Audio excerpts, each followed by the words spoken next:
holdt en lille takketale. Og nu er det godt, at jeg ikke alle lærere og alt sådan noget, der er her. Jeg tænker køkkenet og Thomas og sådan noget. Men det må vi heller ikke glemme. Så ja, endnu et år gået.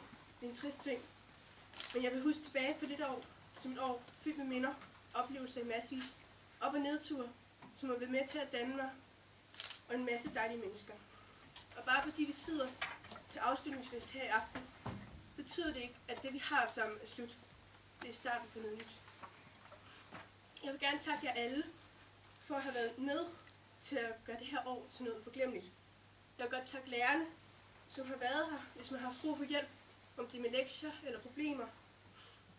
Det kan være på værelset. Det er svært at bo 3-4 på værelset. Det ved jeg, der er nogen, der har set og oplevet.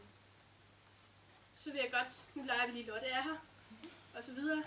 Jeg vil godt takke Lotte, fordi vi har fået noget dejligt mad. Ja, nogle gange har det været lidt kedeligt, fordi det er ensformet, men det er dejligt mad, ja. Og så Thomas og René, de er heller ikke, men de skal også takkes, så vi leger os, så de kan høre det, fordi at de har lavet en masse ting for os. Jeg ved ikke, der er måske et eller andet, der er på stykker på deres værelse, så de har også været med til at gøre det her til noget særligt. Så hvis vi leger, at vi alle sammen lige har et glas, og vi leger, at de står heroppe, så siger vi lige skål. Skål! Og så, hvis lærerne lige gider rejse, så vi kan se dem alle sammen.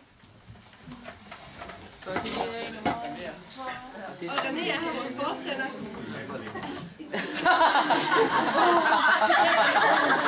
Så leger vi også lige, vi har vores glas igen, og så siger vi lige skål for dem. Skål!